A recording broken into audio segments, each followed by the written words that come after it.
بسم الله الرحمن الرحيم اللهم صل على محمد كلنتي وعن او wanaagsan daawadayaal idil ahaantiinba waa barnaamijka hidde iyo hal xiraale oo barnaamij cusub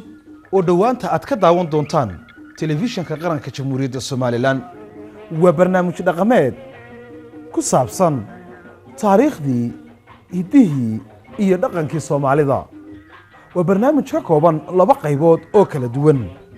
waa qaybta hore ee ah hiddaha oo aynu kaga hadli doono hiddihii iyo dhaqankii Soomaalida sidee bay ahayd nolosha Soomaalidu ka hor intii aan la iman magaalada sidee bay u noolaayeen awowyaasheen iyo ayeeyooyinkeen maxay ahayd kaalinta uu raggu ku lahaa nolosha waqtigaasi muxuuse ahaa doorka ay haweenku ku lahaayeen noloshii waqtigaasi sidee baa loo hasaawi jiray waqtiga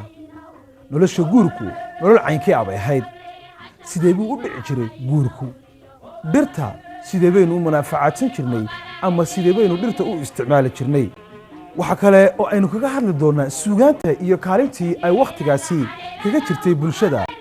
sidee baynu u samaysan jirnay guryaha aynu ku noolnahay ee waqtigaasi aynu degi jirnay muxuu ka koobnaa aqal Soomaaligu weelka ama maacuunta wax lagu cunayo xaggee baa laga keeni jiray su'aalahaasi iyo su'aalo badan oo la xiriira dhaqanka iyo suugaanta waxaynu kaga jawaabi doonaa barnaamijka hidde iyo hal xiraale daawadayaal qaybta hal xiraaluhu waa qaybta labaad ee barnaamijku ka kooban yahay waa qayb aad ka qayb qaadan doontaan daawadayaal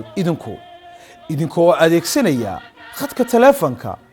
fariimaha gaagaaban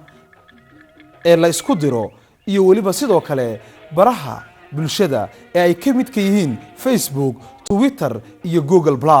waana qayb muhiim ah oo aad fursad u heli doontaan in aad kaga jawaabtaan hal xiraalayaasha aan idin weydiino